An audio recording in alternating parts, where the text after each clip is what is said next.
Look! Someone's coming!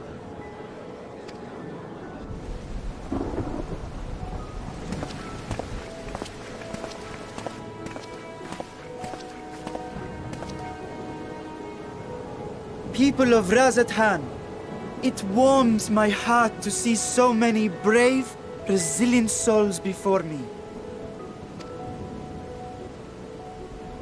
Today, I would share with you a great revelation.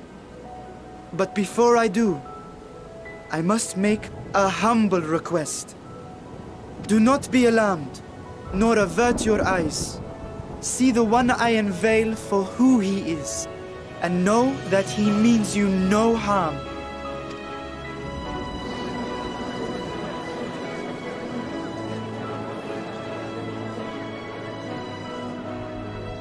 Very well. I dare say it can't be worse than the horrors we've already seen.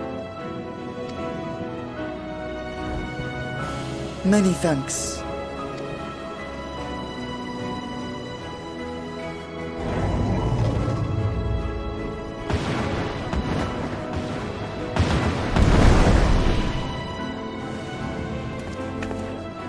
A dragon!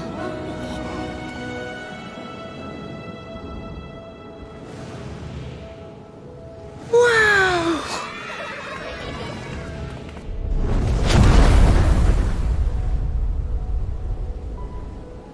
People of Radzathan, I am Vritra, and for years uncounted hath this isle served as mine abode.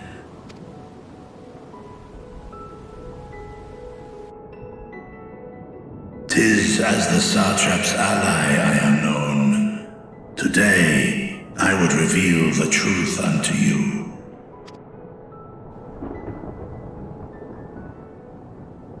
Let us hope they accept him.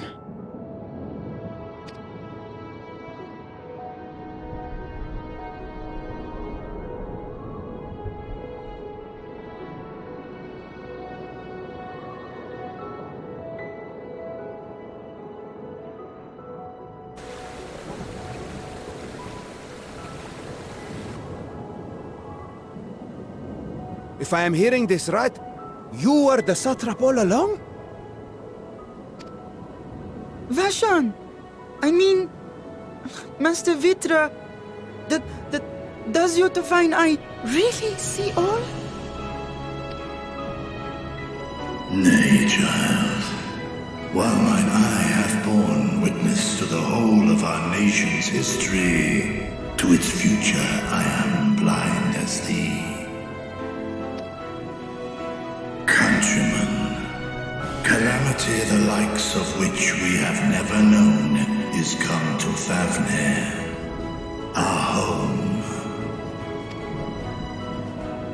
Friends and loved ones have been taken from us. I, too, have lost my closest confidant. Ahawan loved this land and served it with dignity till his dying breath. A nobler satrap there will never be. For so long, I lacked the courage to face you. I will not easily earn your trust, this I know. And yet, I cannot sit idly by and abandon Radzathan to her fate. A font of boundless vibrancy, this jewel of the ocean. Since time immemorial, hath she glittered with every color imaginable.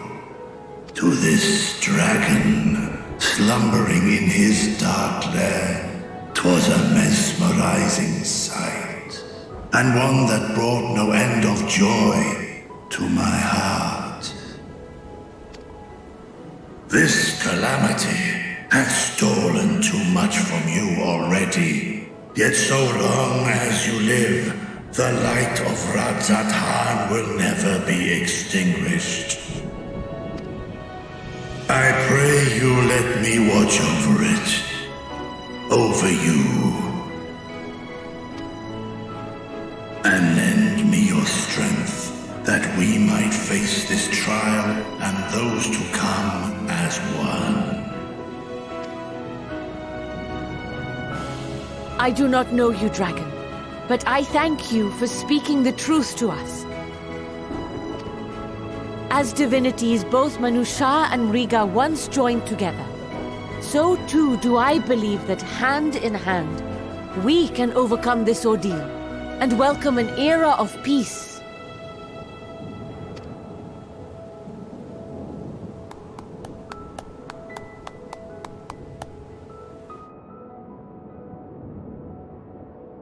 A sight that would have surely brought a smile to Izael's face.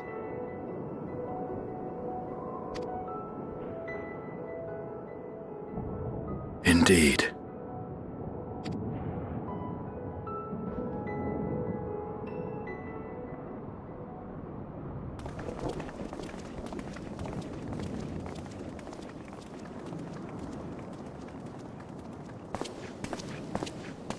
Excuse me, but I must speak with the satrap at once.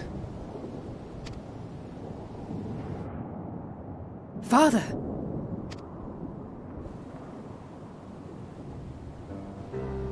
You have suffered dearly of late, yet you must endeavor to look beyond these losses to the future you yet have. On behalf of the Forum of Sharlayan, I come with a proposal by which you, the people of Radzat-Han might be saved. I say again, I must speak with your satrap. I beseech you, take me to him with all possible haste.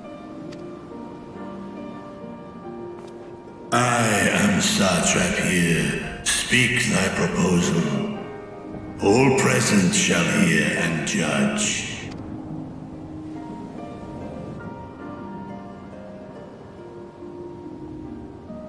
If I have given offense, then I apologize. First, allow me to share with you what knowledge we have of the phenomenon responsible for your woes. The final days. 'Tis an affliction of stagnancy and rot, sown into the currents of the star. Though the first prominent manifestation was here, in Thavner, it will invariably spread to every corner of the world. The Forum was forewarned of this apocalypse several centuries ago. Thenceforth, my predecessors sought to prepare for the end times in the only conceivable fashion, by securing a means of escape.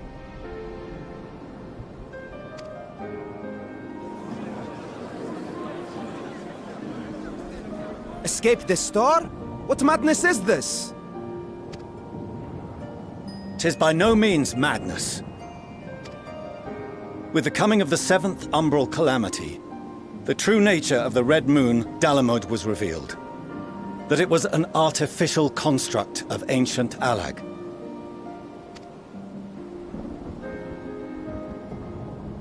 But what of the Silver Moon? This celestial satellite is yet another technological marvel fashioned and maintained by ancient allies. A ship that will sail the heavens and deliver our people from destruction.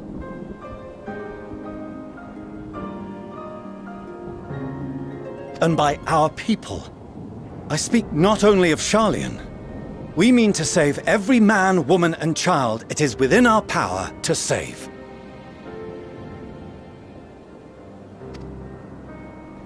Including you, our dear friends of Radzat-Han. Recent events necessitate adjustments be made, and quickly, but we can and will escort you safely to the moon.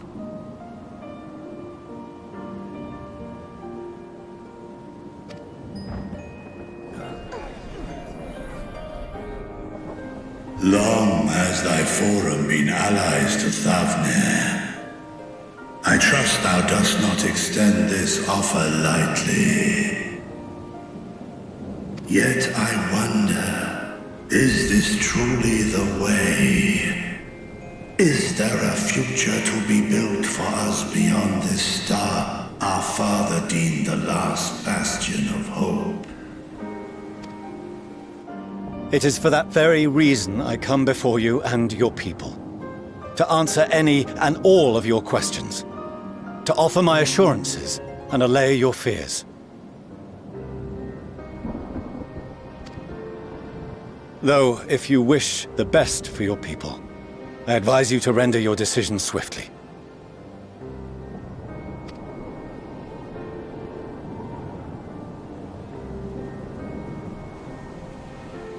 Show our friends to Megaduta. They are to be received as honored guests.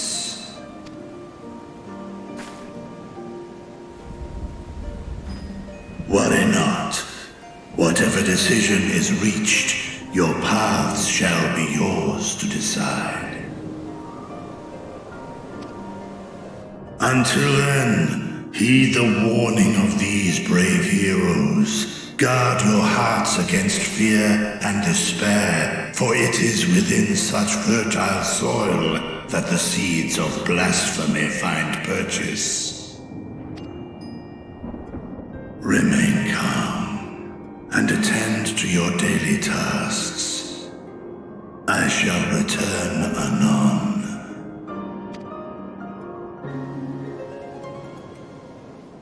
We'll do as you say, Master Vitra. We believe in you.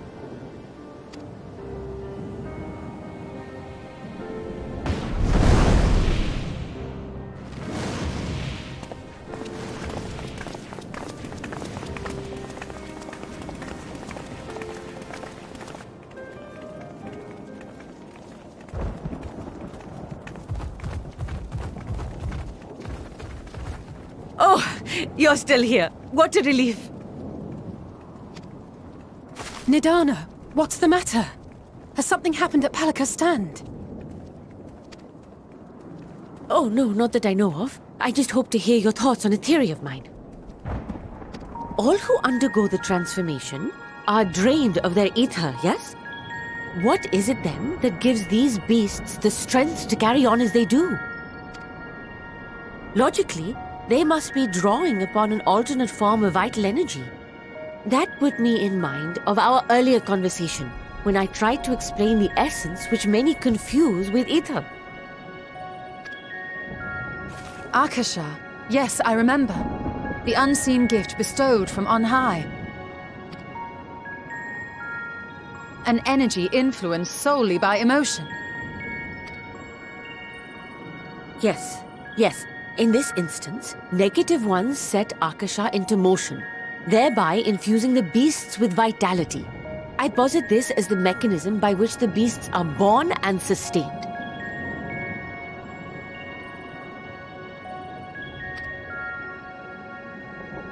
Ah, do you still have that flower?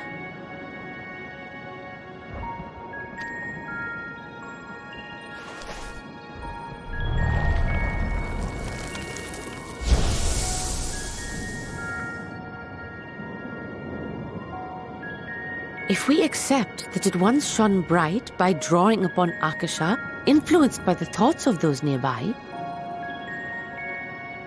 then fear, terror, despair, negative emotions so powerful as to suffocate it, permeated the air in this place.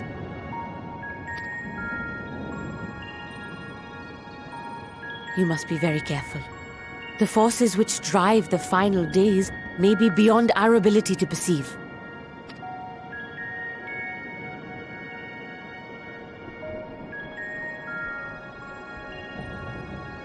Sorry, I didn't mean to scare you like that. At any rate, I will continue my research into Akasha.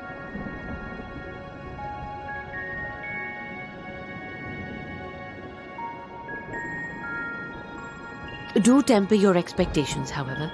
There are sadly few detailed studies upon which I may draw.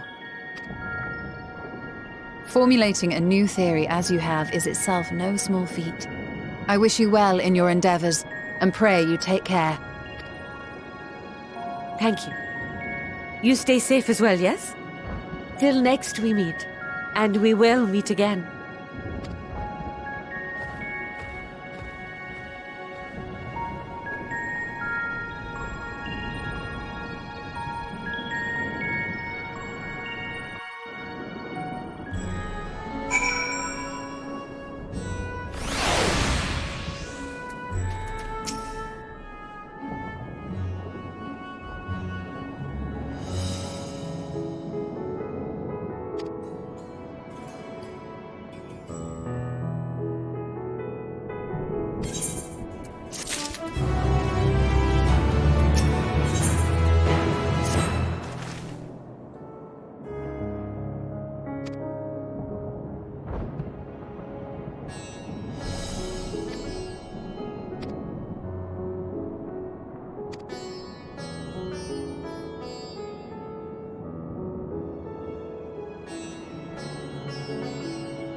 So blasphemies now plague all the realm.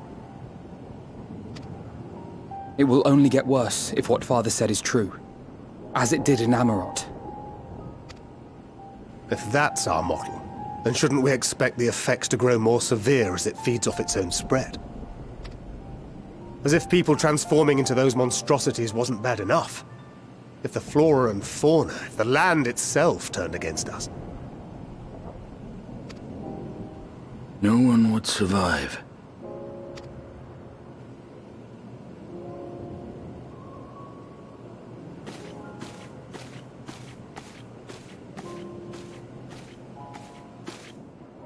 Here's your order, friend.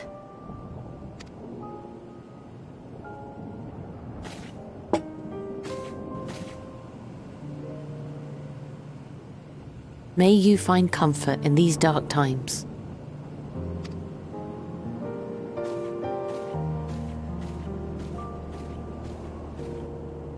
Where do we go from here? If there's one thing we've learned, fighting blindly and simply reacting to what comes will accomplish nothing. We must find a solution that addresses the fundamental cause. Before our strength is exhausted, before this crisis spirals out of control. Is there something, anything we've overlooked? If there is an answer, Hydaelyn herself will have it. 'Twas she who bound Zodiac and forestalled the final days. Alas, we have heard naught from her since the Tower of Babel. Whether she cannot or will not speak, I can only speculate. Even the flower she gave us is no more.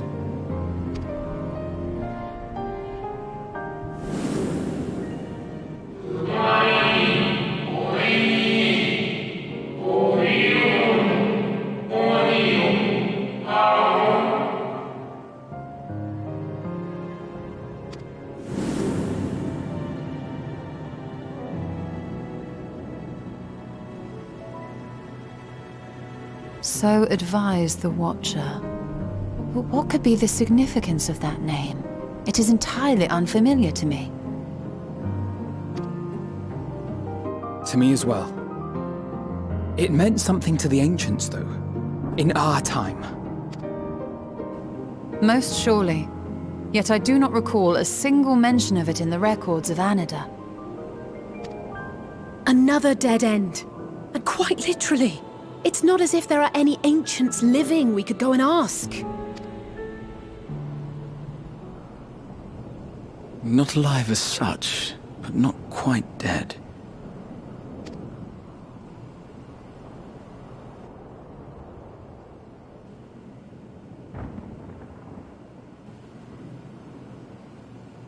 Elidibus. I sealed him in the White Auracite at the Crystal Tower back on the 1st. Contained within that reservoir of ether that maintains it, ether that is returned little by little to the sea, naught may remain of his soul. However, if part of it lingers, we might be able to speak with him there. I know we can no longer make that journey, but you, my friend, still can.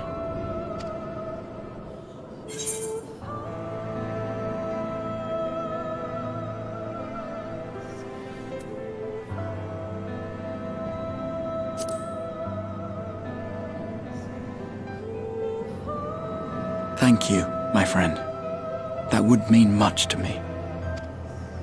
If nothing else, should we learn the First is safe, we'll have that much more reason to keep fighting the good fight.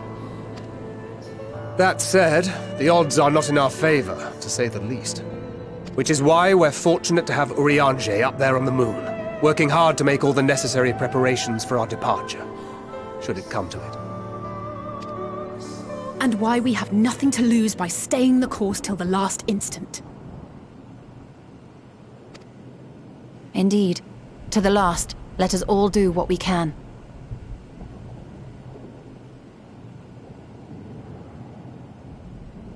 I will consult with Master Matoya and see if she knows of a way to reach Hydaelyn from the Ethereal Sea.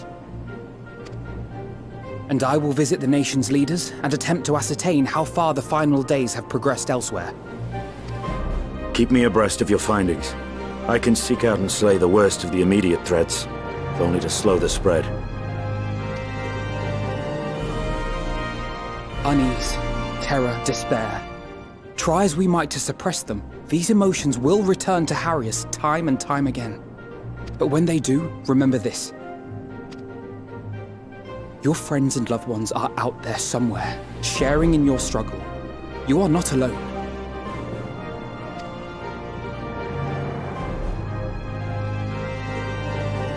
So ends the brief respite before the next revelation. Yes, so much left for you to see. Where beginning ends and end begins.